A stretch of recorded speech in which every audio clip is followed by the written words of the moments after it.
sexo não é público pra você passear. Eu teria voz, eu teria voz. Bem, como eu disse, eu nasci junto com minha avó, Iracema. Minha avó tinha como mãe Carolina Maria de Jesus. Era esse o nome da minha bisavó, mãe da minha avó materna. Eu ainda conheci também a minha bisavó paterna, a mãe do meu avô, aliás, é mãe do pai da minha mãe, né? Maria Paula era o nome dela. Mas eu convivi pouco com ela, mas também foi uma pessoa marcante, uma mulher forte, muito poderosa entre nós, entre a família. Mas minha mãe, Gilda, que mulher, uma mulher honrada, uma mulher extremamente inteligente, uma mulher com uma visão, uma força, uma capacidade de impulsionar a gente, de estimular a gente. Minha avó, mãe da minha mãe, Iracema, o nome dela, ela nasceu no interior do estado do Rio, para a região serrana do estado do Rio, e migrou de lá por força das necessidades econômicas, né, que foram se dando. Ela migrou de lá para o Rio, para o centro urbano do Rio de Janeiro, e migrou para a região da Gamboa, onde ela conheceu meu avô, né? Eles casaram e minha mãe nasceu já na Gamboa, nessa região chamada Pequena África. Meu avô foi uma pessoa que foi um estivador, um militante aguerrido das causas sociais, um sindicalista, participou da fundação do primeiro sindicato dos estivadores.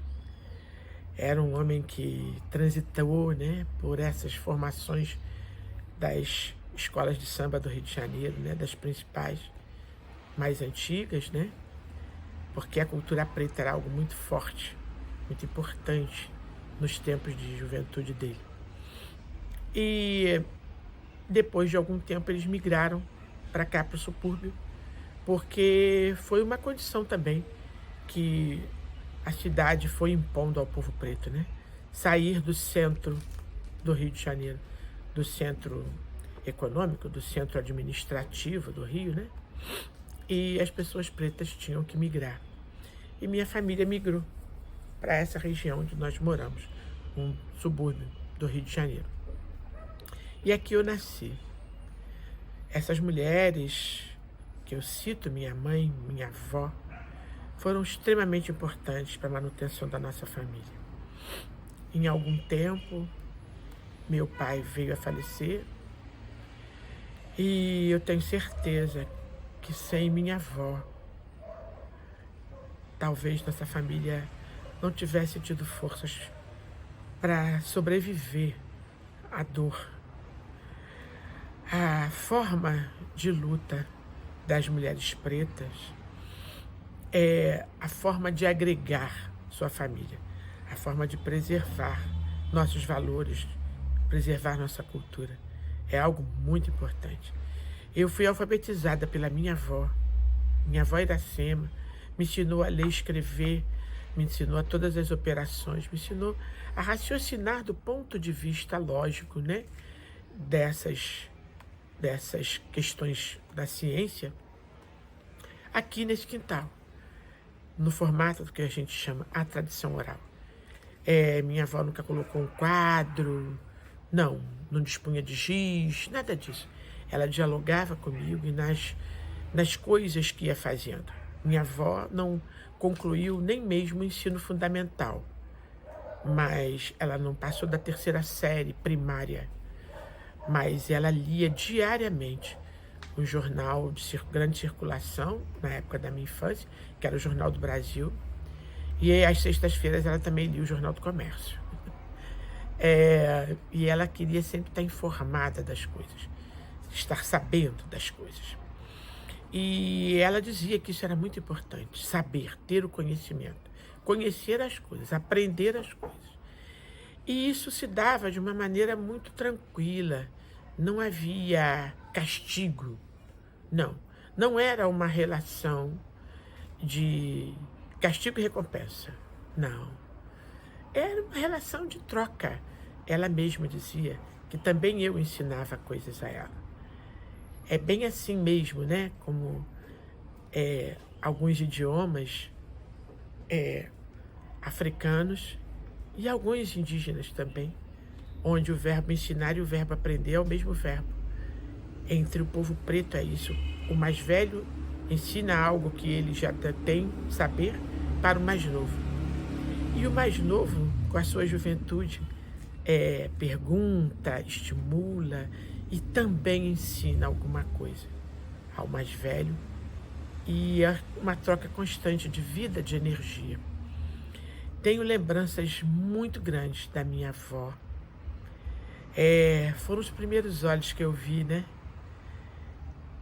E minha avó me levava à feira, minha avó fazia comida, enquanto fazia comida conversava, e eu não me lembro de um dia em que eu tenha visto especificamente uma receita, e aí eu aprendi aquela receita.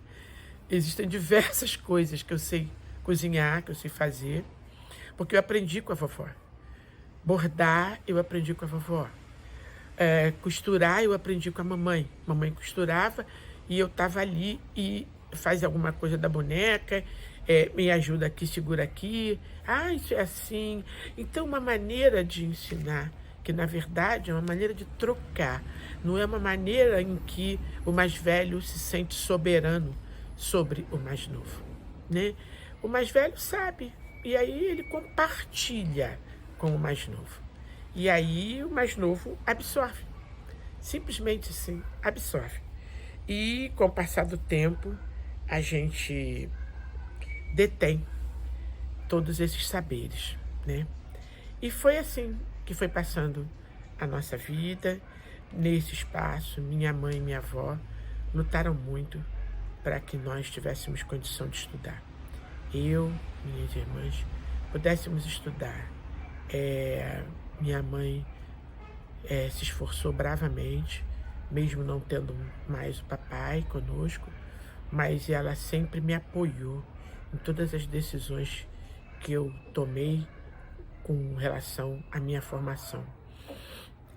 Minha mãe garantiu sempre que nós tivéssemos autoestima.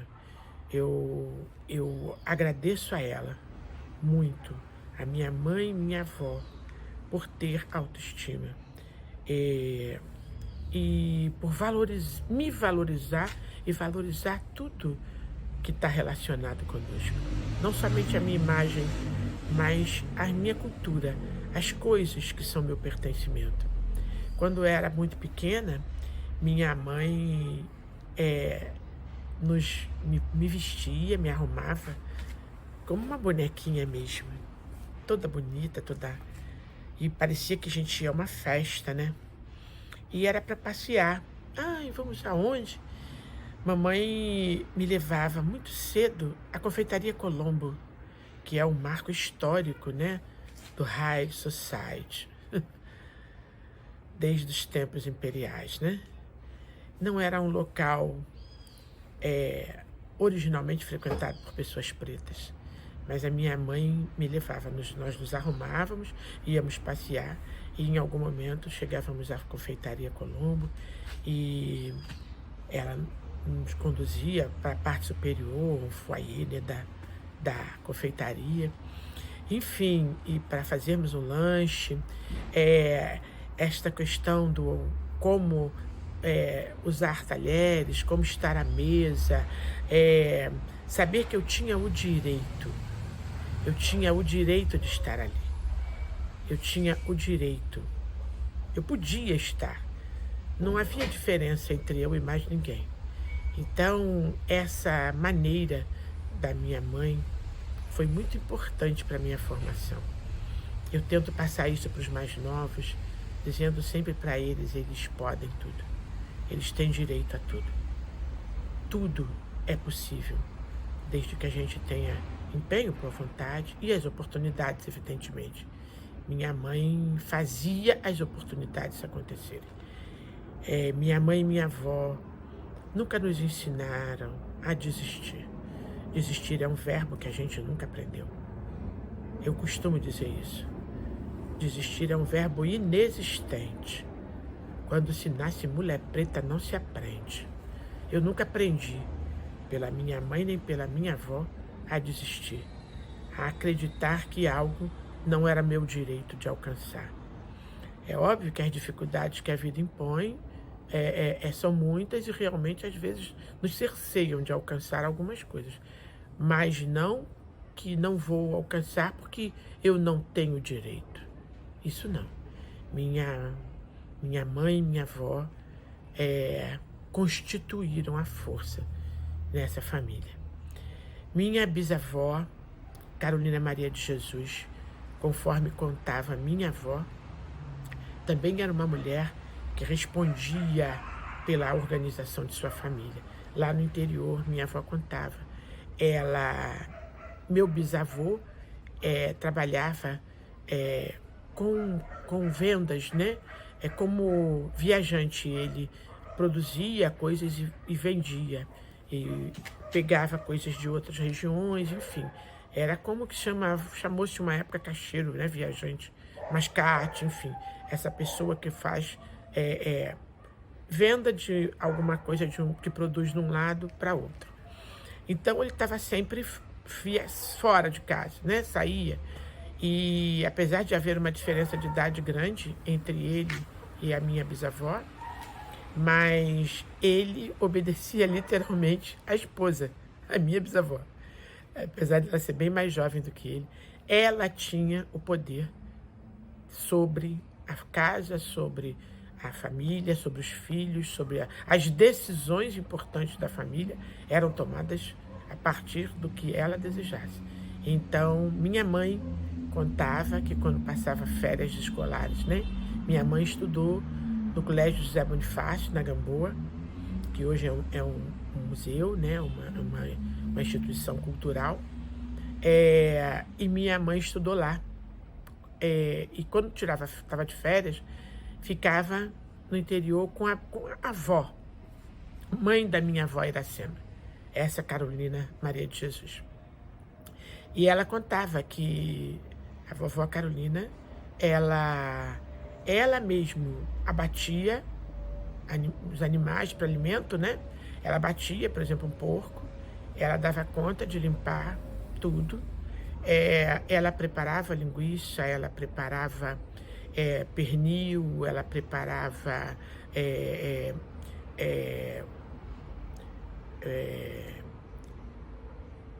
comida defumada. Ela defumava, ela fazia tocinho, ela defumava, ela fazia toda aquela gordura, com essa gordura ela fazia a conserva. E a minha mãe contava como ela fazia isso, como ela preparava tudo isso, e nada disso estragava, ela temperava tudo. Então aquele dia que ela tirava, ela tinha fogão a lenha, era ela quem organizou toda a cozinha dela. Então era uma mulher que tinha saberes incríveis, né? Saberes muito importantes relacionados com a alimentação. Ela era que dava conta de tudo quando o filho adoecia, se o marido não estivesse. Quando o marido adoecia, meu bisavô foi mordido de cobra. Ele não faleceu imediatamente, né? Em virtude dos tratamentos que minha bisavó fez. Foi ela quem cuidou da perna dele. Ele ficou depois de algum tempo, ele ficou acamado um tempo, e depois de algum tempo teve dificuldades e tudo. Evoluiu certamente, depois com tratamento médico, mais à frente, né? Foi detectado que ele tinha sequelas do veneno que, de alguma maneira, circulou pelo seu corpo. Então, tempos à frente, ele acabou evoluindo com adoecimento em decorrência de sequela, como sequela. Mas ele não morreu da picada imediatamente, né? Não evoluiu com aquele quadro clássico do, do indivíduo envenenado por mordida de cobra, em função dos tratamentos que a própria esposa, minha bisavó, foi quem desenvolveu com ele. Com ervas, enfim, com raízes, foram chás, foram muitas coisas, infusões, muitas coisas que foram feitas a nível doméstico, né? Não houve uma hospitalização imediata dele, né? Então, esses saberes, eles vêm perpassando na nossa família. Eles vêm passando. Eu hoje busco muito que os mais novos da gente tenham essa memória, né? Lembrem dos nossos mais velhos, em especial das nossas mais velhas. As mulheres nessa família garantiram a sobrevivência não somente dos nossos corpos, mas dos nossos valores. Nós somos pessoas dignas, trabalhamos, temos valores, né? Ética, caráter, respeito, solidariedade. Minha avó, em tempos bastante difíceis, tempos econômicos difíceis para a nossa família, minha avó sempre compartilhou alimento com outras pessoas. Minha avó, na juventude, com minha mãe muito pequena, na Gamboa, tempos difíceis, né? Idos de período da ditadura de Vargas, né? E minha avó, para não deixar minha mãe, ela teve uma única filha, e para não ter que deixar minha mãe na companhia de estranhos, minha avó passou a fazer comida e montou uma pensão na própria casa. Passou a oferecer comida para diversos trabalhadores que trabalhavam nas empresas já naquela região. E com isso, ela fez o diferencial, né? A filha dela não ficava com ninguém, ela cuidava da filha, por ela fazer comida, ela nunca faltava alimento para ela, mesmo que houvesse dificuldade econômica, um período de guerra, né? Muitas dificuldades econômicas para a cidade como um todo, especialmente numa região portuária, uma região de pessoas pretas, pobres, né? Então, não havia falta do alimento, porque ela tinha aquela mobilização com a pensão. E ela garantia, minha mãe está frequentando a escola e ela dar conta, de tomar conta. Meu avô também era presente, mas ela, mais do que isso, minha avó tomava conta das diversas crianças, filhos daquelas mulheres pretas que, não tendo com quem deixar seus filhos, mas precisavam trabalhar. Então, as mulheres pretas que saíam, às vezes, para ficar uma semana, só voltar no final de semana, às vezes voltavam só de 15 em 15 dias, às vezes passavam um mês inteiro, e a minha avó ficava com todas essas crianças. Então, apesar dela ter tido uma única filha biológica, eu tive diversos tios de criação, muitos tios, muitos irmãos que a minha mãe teve, porque, na verdade, eles eram acolhidos pela minha avó, né? Eu conheci muitos, é muito especial, porque isso é parte da cultura preta, é parte da cultura indígena. Não existe orfanato em tribos, o que não significa dizer que crianças pretas ou indígenas não podem perder seu pai ou sua mãe, mas o seu coletivo o acolhe. O seu coletivo não o deixa de fora da sua cultura. Isso eu aprendi na minha casa. Talvez a sociedade me interpretou órfã quando meu pai morreu, mas a minha família não. As minhas mais velhas não. Eu continuei a ter família. Eu não fiquei desamparada. Eu podia estar formalmente, juridicamente, órfã de pai, sim. Mas eu não fiquei desamparada. Essa é a grande questão. O desamparo não acontece quando famílias pretas estão organizadas na sua verdade, na sua própria cultura. Então, eu tenho memórias fantásticas dessa minha avó Iracema. A principal, quando eu falo, eu cito muito isso, porque isso é muito importante, né? A educação é a base de qualquer sociedade. E eu fui educada, eu cheguei para a escola pública, né? Na minha época de infância havia um processo de admissão. Então você ia para a escola, você tinha que prestar uma prova. Na verdade era um processo de nivelamento, né? E eu, quando fiz essa prova, eu tive que ser colocada na turma do segundo ano. Porque eu já era totalmente alfabetizada, eu fazia todas as operações, eu interpretava texto, eu lia, interpretava, enfim. Eu não podia ser colocada numa turma de alfabetização, porque já estava tudo feito. E eu me lembro da diretora da escola perguntar à minha mãe se eu já tinha estado em alguma outra escola. Aí minha mãe disse que não, e ela perguntou, mas a senhora é professora? Não. Alguém da sua família é professora? Não. Mas como essa menina aprendeu a ler e escrever tão bem? Ela aprende em casa com a minha mãe, comigo. Ela aprendeu em casa. Eu também aprendi em casa. Então, assim, isso fazia parte. E era natural fazer as coisas da casa, as coisas da vida, valorizar os trabalhos que mantêm a gente viva, né? O alimento, valorizar o alimento, a importância que o alimento tem, a importância que a água tem, a importância que a natureza tem. Não poluir, não sujar, não quebrar, não depedrar. Preservar uma planta, preservar um animal, preservar a nossa vida, preservar nosso corpo, cuidar da gente. Minha avó ensinava a gente a cuidar da gente. Minha mãe ensinava a gente a valorizar a gente. Que coisa especial que é isso, né? E a gente continua nesse propósito, vivendo nesse mesmo propósito. A despeito das dificuldades econômicas que um sistema social impõe, os valores que nos foram passados por essas mulheres, eles ficam com a gente. E é isso que mantém a nossa família de pé, erguida, viva e prosseguindo.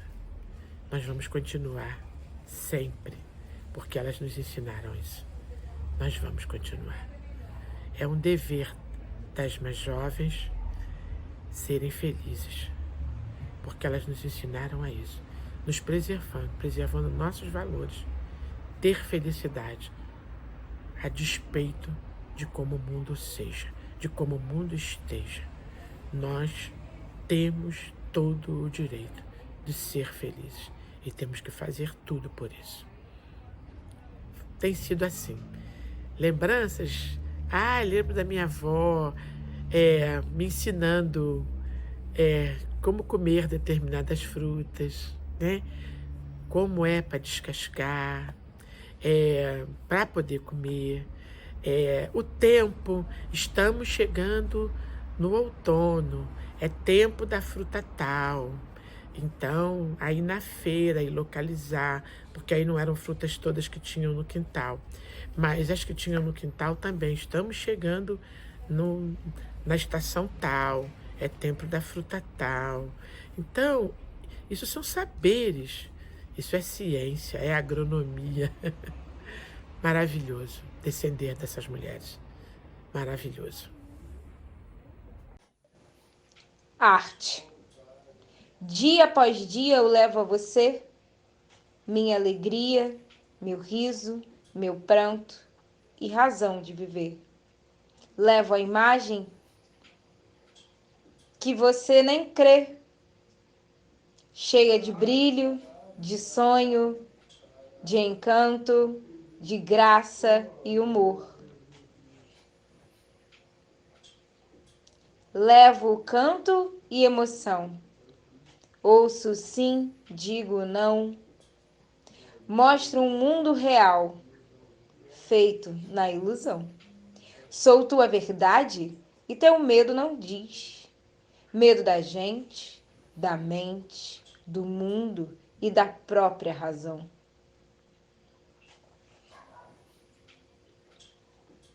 Mostro uma vida que a vida escondeu, com realidade, com arte, com luta e atenção. Sou a graça e a dor, sou a arma e o amor, sou tua própria visão, sou tua luz e paixão.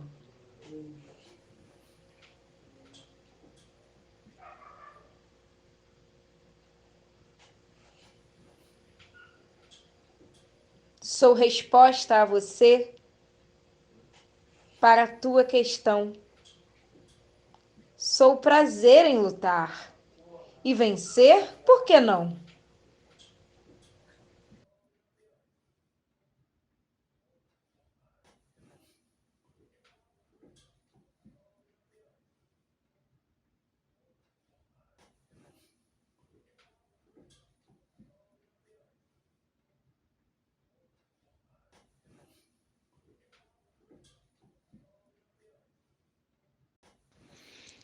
Então, convivência com a minha avó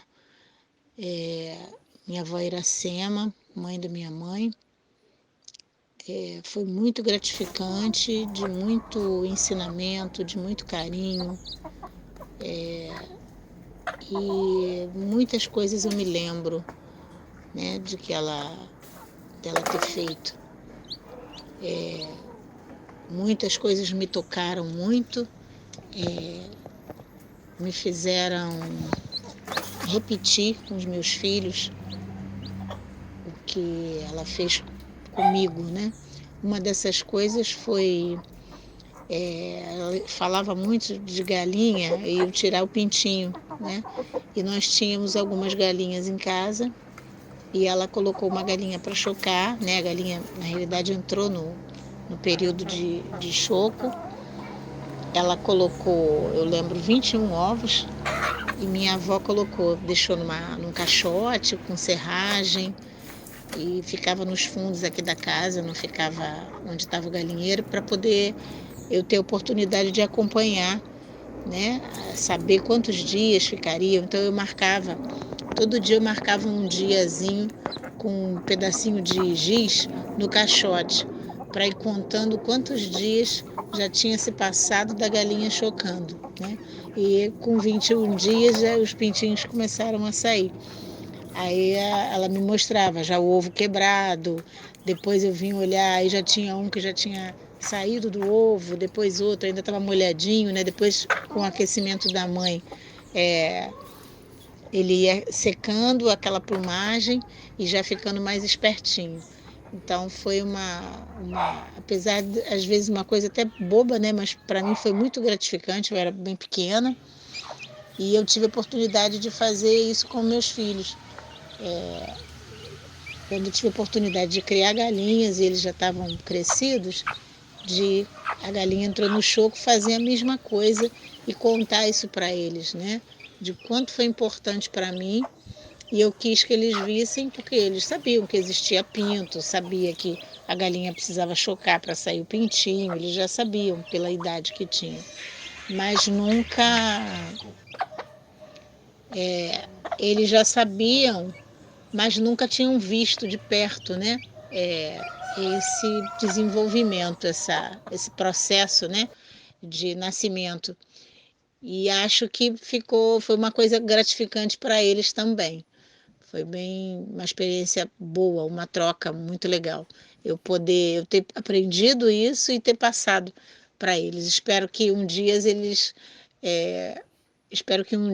eles consigam passar também para os filhos deles, né? Caso eles venham a ter. Eu acho que é importante essa continuidade, passar, né? O que a gente recebeu de um mais velho, a gente contar essa história, como é que ela começou e a gente está fazendo novamente. Eu acho que isso é bem gratificante. Outra coisa foi eu ter aprendido a ver hora com a minha avó. Minha avó foi a pessoa que me ensinou a ver hora. Eu ainda não estava no colégio. Na minha época de infância, não existia, os colégios não existia o maternal, o jardim, então a gente já tinha que entrar na escola na primeira série, que antes era a primeira série, hoje é o seria o segundo ano, né, que o CA não existia, que hoje o CA é o primeiro ano, na minha época não existia o CA. Então a gente entrava na primeira série, já tinha que saber ler e escrever. Então eu tinha 6 anos, mais ou menos, e com 7 eu já iria para a escola. Então foi minha avó que me ensinou a ver hora e também as primeiras letras, o A, E, I, O, U. Com 5 anos eu já conhecia as letras, o A, E, I, O, U, eu já formava a sílaba com 5 anos. Aí com 6 anos, minha mãe me colocou numa explicadora para poder eu, já mais ou menos no segundo semestre, para eu já aprender a escrever meu nome, já começar esse desenvolvimento para que no ano seguinte eu entrasse na escola já com 7 anos e já alfabetizada, né? Mas o iniciozinho da alfabetização foi minha avó quem fez comigo, quem me orientou, me ensinou.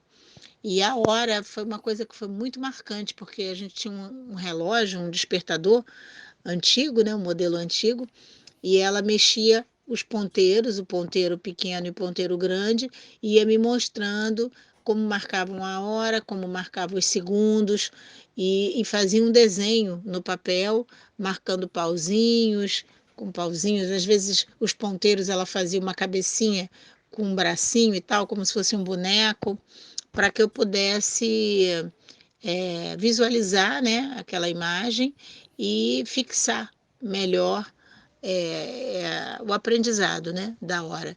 E assim eu aprendi. Na época não existia relógio digital, como hoje, então a gente tinha que saber mesmo, olhar e saber a hora que estava mostrando. E aí sempre ela me perguntava que horas são, para me estimular a ir lá olhar. Aí eu ia contando, eu ia com o dedinho contando onde estava o ponteiro pequeno, onde estava o grande, eu contava para dizer quantos minutos. Eu sabia a hora e quantos minutos. Aí eu contava para poder dizer. Então foi uma. Não esqueço, hoje eu tenho 55 anos e não dá para esquecer o quanto foi importante a presença da minha avó, o quanto me ensinou, o quanto me orientou e o quanto foi gratificante, né? Foi muito bom. Eternidade. Seria preciso que tudo fosse eterno, que houvesse constância nas coisas mais simples. Desde a paz que o silêncio produz, ao mais cálido coração,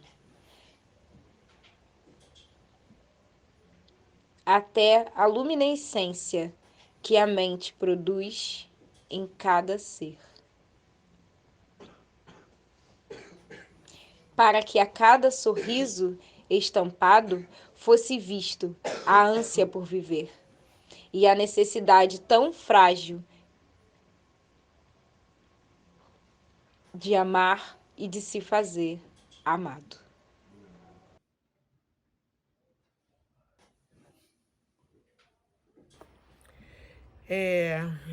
Eu tenho vivido algum tempo contando histórias para os meus mais novos, né?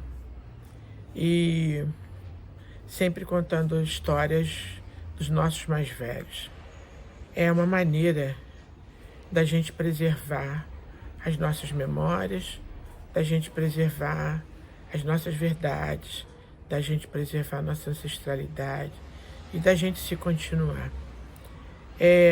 Eu nasci nesse local onde eu estou, essa casa, né? Eu tive o privilégio de conviver com diversas pessoas mais velhas, né, da minha família. É uma família muito matriarcal, essa minha. Muitas mulheres pretas, poderosas, maravilhosas e que nos constituíram.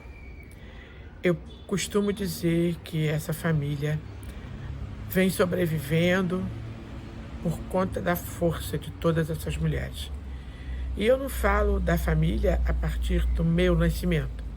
Eu falo a família a partir de todas as histórias anteriores até mesmo a minha chegada, e que eu aprendi na fala das minhas mais velhas, né? Histórias que elas vivenciaram, histórias que elas contavam das mais velhas delas e minhas também. É muito especial, não deveria ser um privilégio, todas as pessoas deveriam ter o direito, né, de conviver com os seus, com a sua família. Mas eu sei que essa não é uma condição muito comum ao povo preto nesse país. Por força de um processo horrível que foi a escravização dos nossos antepassados, muitas famílias se desagregam, muitas famílias são desfeitas por diversos formatos de violência. E muito poucos jovens têm memória dos seus mais velhos. Na nossa família, eu tive o privilégio de nascer com a minha avó. Eu nasci com a minha avó materna nessa casa. E no mesmo dia fui, então, pega no colo, né, pelo meu avô, pelo meu pai. Enfim, é uma condição muito especial, porque ela é uma condição de muito afeto. E o afeto é uma coisa muito forte nas culturas pretas, nas culturas indígenas. Nós aprendemos, nós reproduzimos o afeto. Nossas vivências são todas de muito contato uns com os outros, né? Enfim, eu nasci aqui, tendo mãe e pai, avô e avó. Eu ainda conheci uma bisavó, a avó do meu pai. Eu não conheci os pais do meu pai, porque eles haviam falecido. Mas eu ainda conheci a avó do meu pai, vó Dedé. O nome dela era Cecília. Mas aqui eu convivi. Essa família matriarcal que eu falo é a minha família materna. Minha mãe, minha mãe Gilda, minha avó Iracema. E por elas eu tenho a memória de tantas outras. Tempo, meu ser tá oco, virei árvore sem fruto, broto sem flor, corpo bruto sem cor. Tempo, meu ser tá oco, o sol já não me queima mais, a fluvial já não me molha mais, o vento já não me move mais. Nem sei te dizer como é que eu me mantenho de pé. Tempo, meu ser tá oco, virei toco, tomo um banho pra me limpar ou me encher de amor, mas meus olhos só se enchem de água, meu corpo tá sujo de dores de mágoa. Tempo, meu ser tá oco, agora é lodo, esse contratempo descarrilhou minha história, marcou a memória, guarda minha identidade, meu caminho deu nó, quem eu era já era, virou pó. Tempo, meu ser tá oco, exposto, mas se as chuvas pudessem me levar, eu não estaria aqui. Se o mar pudesse me levar, eu estaria lá. Tempo, meu ser tá oco, me ajude a brotar. Que otário!